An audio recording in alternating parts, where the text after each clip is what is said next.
మీ personal interviews మరియు వ్యాపార ప్రకటనల కొరకు ఈ నెంబర్ని సంప్రదించండి. పిల్లల్ని స్కూల్ దగ్గర దింపినప్పుడు తల్లిదండ్రులు ఒక ఎమోషన్కి ఫీల్ అవుతారు కదా, జాగ్రత్త నాన్న అంటే ఈవినింగ్ ఇంటికి వచ్చేసినప్పటికీ కూడా ఎంతో కేర్, ఎంతో లవ్ ఉంటుంది. సో ఈరోజు అనేక చోట్ల పాముల్ని పట్టుకొని ఆ రెస్క్యూ చేసిన తర్వాత వాటి హెల్త్ కండిషన్ కూడా ఎలా ఉందో చూసుకొని ఈరోజు డీప్ ఫారెస్ట్లోనికి విడిచిపెట్టినప్పుడు నాకు ఒక ఎఫెక్షన్ మీలో కనిపించింది సార్. బాగానే ఉంది, స్పీడ్గా వెళ్తుంది, చెట్టు ఎక్కింది, ఇవన్నీ మీరు మాట్లాడుతుంటే అదేదో ఒక ఎమోషన్ అనిపిస్తుంది నాకు. ఒక రిలేషన్ మెయింటైన్ చేస్తున్నారు అటవీ శాఖ అధికారులు కావచ్చు, స్నేక్ క్యాచర్ కిరణ్ గారు, మీ మాటల్లో మాకు అన్నీ అనిపించాయి. సో ఏంటి సార్ అసలు జనరల్గా పావును చూస్తే చిన్నదా పెద్దదా పక్కన పెడితే పాము అంటే పాము భయమే. సో ఏం చెప్తారు జనాలకైతే అవేర్నెస్? అందరికీ కూడాను సాధారణంగా పాములంటే భయమే ఉంటుంది. కాకపోతే మీరన్నట్టుగాను ప్రతి అటవీ శాఖ ఉద్యోగికి కూడా ఎమోషనల్ టచ్ అనేటటువంటిది ఉంటుంది. మేము ఎక్కువగా ప్రకృతిని ప్రేమిస్తాం. ఏదైనా ప్రాజెక్ట్ కట్టి అడవులను నాశనం చేస్తున్నామంటే సాధ్యమైనంత దాకా మేము దాని గురించి పోరాడతాం. ఏ అటవీ జంతువు చచ్చిపోయినా కానీ బాధపడతాం. మాకు ఎవరు ఏ వృత్తిలో ఉంటే ఆటోమేటిక్గా వాటి మీద మమకారం కలగడం అనేటటువంటిది సహజమైనటువంటి ప్రక్రియ. ఈ ప్రక్రియతో భాగంగా వ్యక్తిగతంగా నాకు కూడా చాలా ప్రకృతి అన్నీ కూడా చాలా ఇంట్రెస్ట్ ఉంది కాబట్టి నేను ఇంకొక మెట్టు ఎక్కువగా వెళ్ళినట్టు తెలుస్తుంది. ఇంకొకటి ఏంటంటే పాములంటే ఎవరు కూడా భయపడక్కర్లేదు. పగబడతాయి, ఇవి చేస్తాయి అనేటటువంటిది కూడా తప్పు. పూర్వకాలం ఎప్పుడో ఇండియన్ మైథాలజీలో పాములు పగబట్టేయి అంటే అవన్నీ కూడా దేవతా సర్పాలు. కలికాలంలో దేవతా సర్పాలు అనేటటువంటివి ఎక్కడా మనకి కనపడవు. కలియుగంలో దేవతా సర్పాలు ఎక్కడా ఉండవు. ఒక దేవతా సర్పాలకి మాత్రమే, ఆ రాక్షస సర్పాలు 2 ఉంటాయి జాతులు, ఆ రెండిటికి మాత్రమే అది ఉంది. కలియుగంలో అవేం లేవు. ఇవన్నీ కూడా మనతోటి మమేకమై జీవించడానికి ఉన్నటువంటి సర్పజాతులే. వీటికి మెమరీ పవర్ ఉందని కానీ ఎక్కడా కూడా సైంటిఫిక్గా ప్రూవ్ అవ్వలేదు. పూర్వం ఎప్పుడూ కూడా పాము కాటు వేస్తే మంత్రం వేసేవారు. అది ఒక నమ్మకం వల్ల లేచి కూర్చునేవారు. ఎక్కడో పాముల నరసయ్య గారు ఉండేవారు అంటే ఇండియన్ రైల్వేలో ఆయన పనిచేసేవాడు. ఓ పాము కాటేస్తే ఫోన్ చెవిలో పెడితే కాటేసిన వాళ్ళు లేచి కూర్చుంటూ ఉండేవారు. అప్పుడు ఆ రోజుల్లో ఇది కేవలం నమ్మకం వల్ల జరిగిందే కానీ దాంట్లో మంత్రము తంత్రము ఏమీ లేదు. సార్ పాము ఇలా అక్కడ కనిపించిందంటే ఒక భయం గుప్పెట్లో మేము ఉంటాం జనరల్గా. బట్ ఇప్పుడు మీరు పాముని రిలీజ్ చేసినప్పుడు, పెద్ద పెద్ద పైథాన్స్ని రిలీజ్ చేసినప్పుడు వాటికి ఒక స్వేచ్ఛ వచ్చినట్టు అవి వెళ్తూ చెట్లు ఎక్కినప్పుడు మీరు ఒక మాట అన్నారు, వాటి ఆవాసాల మీదకి అవి వెళ్తున్నాయి కాబట్టి మనం మన ఇంటికి దగ్గరగా వెళ్తున్నప్పుడు ఎలా హ్యాపీ ఫీల్ అవుతామో అవి వాటి ఆవాసాల్లోనికి వెళ్తున్నప్పుడు కాబట్టి అంత హ్యాపీ అవుతున్నాయి అని అన్నారు. సో అది ఎట్లా గమనిస్తాం జనరల్గా? ఏదైనా పాము చూసినప్పుడు ఇది విషపూరితమా కాదని ఎలా మనం ఐడెంటిఫై చేయొచ్చు సార్? యాక్చువల్గా ఏంటంటే ఇప్పుడు యూట్యూబ్లో వచ్చాయి కాబట్టి అందరికీ కూడా పాములు అంటే నాలెడ్జ్ బాగా వచ్చేసింది. ఏది విషపూరితం ఏది విషపూరితం కాదు అనేది తెలుస్తోంది. మొట్టమొదటి ఏంటంటే పైథాన్స్ అంటే ఏవి కొండచిలువలు ఏవి కూడా విషపూరితం కాదు. ఇంకోటి ఏంటంటే దాని తోక భాగాన్ని బట్టి మనం ఐడెంటిఫై చేయొచ్చు. తోక కనుక బాగా పొడవుగా ఉన్నట్టయితే విషరహితమని, తోక పొట్టిగా ఉన్నట్టయితే విషపూరితం అని తెలుసుకోవచ్చు. నాగుపాముల్లోనూ నల్లరాచు, గోధుమ రాచు, కింగ్ కోబ్రా ఇవన్నీ ఉన్నాయి. అవి ఈజీగా ఐడెంటిఫై చేయొచ్చు. అలాగే ఎక్కడ పొరపడతారంటే పొడపాముకి రాగి పైతానికి కూడా కొంచెం దగ్గర పోలికలు ఉంటాయి. శాండ్బోకి దీనికి దగ్గర పోలికలు ఉంటాయి. ఆ శాండ్బోగం మళ్ళీ అది విషపూరితం, ఇది విషపూరితం కాదు.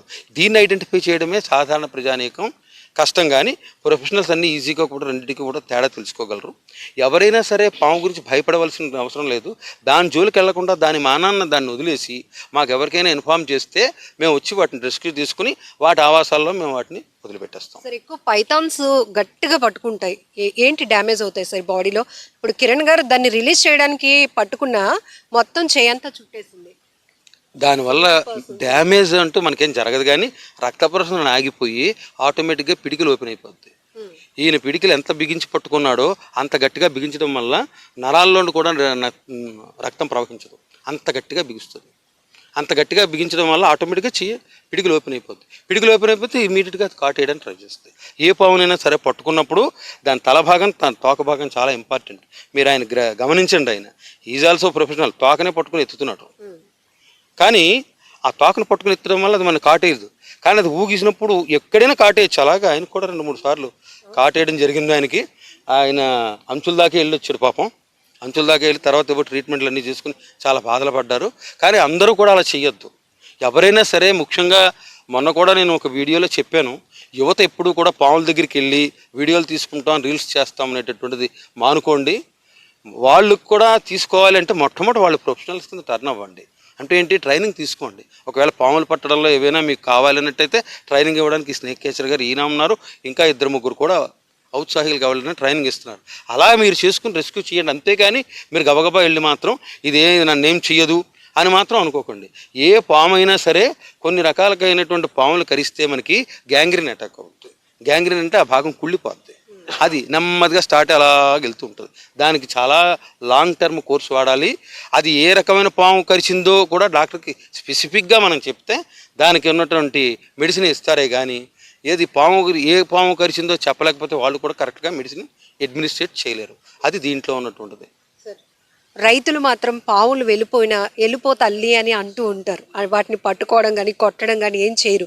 వచ్చావా తల్లి నీ దారి నువ్వు వెళ్ళిపో అని. ఇవి చూసినప్పుడు గొప్ప థ్రిల్గా అనిపిస్తుంది. వాళ్ళు మనుషులే, మనము మనుషులమే, మనల్ని పొడిచి కాటేసేవి రైతుల్ని ఎందుకు ఏమీ చేయవు అంటే అక్కడ వాళ్ళని ఏమీ చేయమని కాదు, వాళ్ళు ట్రీట్ చేసే విధానం. ఎందుకు మీరు ఎందుకు ఒక మాట చెప్పారు, రైతులకు కూడా అప్పుడప్పుడు మీరు న్యూస్లో వస్తూ ఉంటుంది, ఎవరో వరి కోతలకు వెళ్ళినప్పుడు కానీ పాము కాటికి గురి మరణించారన్నట్టుది.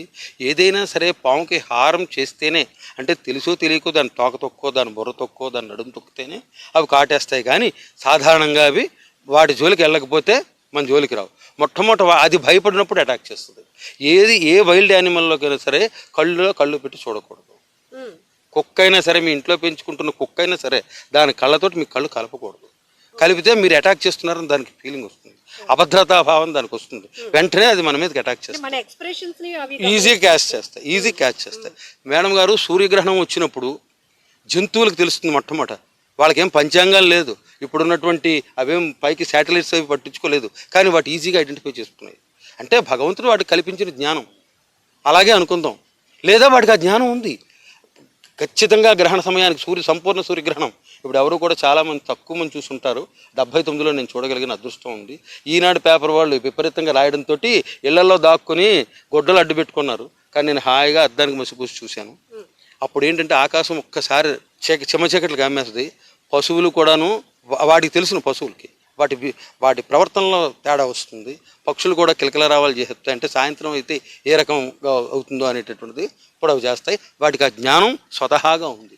మనం కూడా వాటి సైకాలజీ తెలుసుకుందుకు ఎలా ప్రయత్నిస్తున్నామో వాటికి కూడా మన సైకాలజీ తెలుసుకుంటాయి. ఫలానా వ్యక్తుల వల్ల మనకు హారం ఉంది అంటే ఈజీగా ఐడెంటిఫై చేస్తాయి.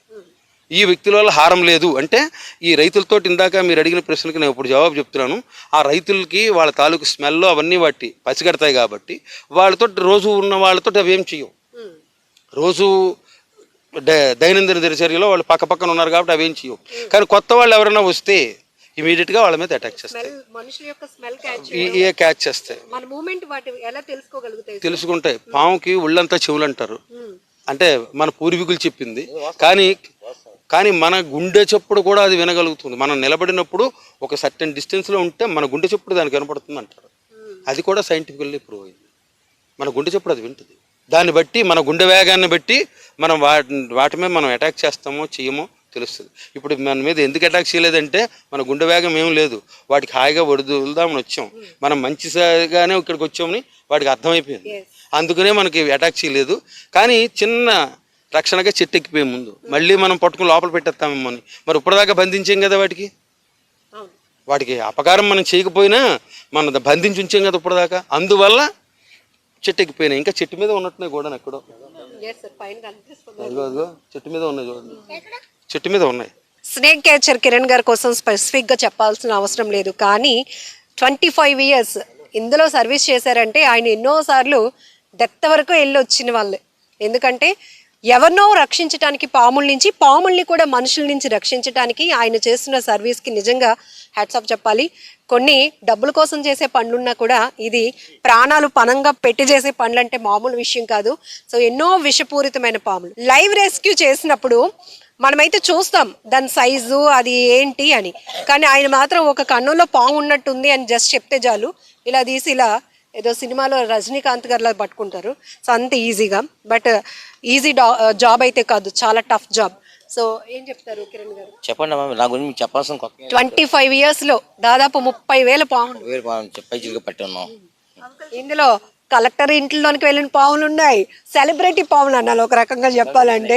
సో అందరు కూడా కలెక్టర్స్ కి వెళ్ళి హైర్ ఆఫీసర్స్ కి సెల్యూట్ చేస్తే వాళ్ళు చిన్న పాముని చూసి వెంటనే కిరణ్ గారు ఎక్కడ అంటే single call railway DRM office లో జిల్లా కలెక్టర్, ఎమ్మెల్యే గారు, ఎంపీ గారు, స్కూల్, హాస్పిటల్, ఇంకా కొత్త చెప్పిన ఎవరింట్లో అందరింట్లో పట్టిస్తున్నాం almost with the cooperation of మన డిఎఫ్ గారు, ఫారెస్ట్ డిపార్ట్మెంట్ సమక్షంలో వాళ్ళ ప్రెజెన్స్ పట్టడం రిలీజ్ చేయడం ఇంతవరకు హ్యాపీగా జరిగిపోయింది.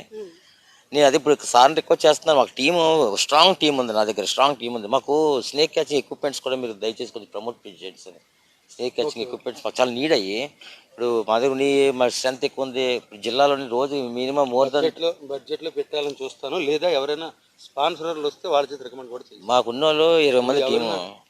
ఒకటండి, ఎవరైనా సరే స్పాన్సరర్స్ రావచ్చు, బలానా వాళ్ళు స్పాన్సరింగ్ చేశారని కూడా మనం చెప్పొచ్చు. కాకపోతే ఆ స్టిక్కులు ఉన్నాయి, వీళ్ళు ఉపయోగిస్తున్న స్టిక్ చాలా కాస్ట్. ఎంత అండి ఆ స్టిక్? 4000. ఆ స్టిక్ కూడా చాలా, అదే ఇంపార్టెంట్.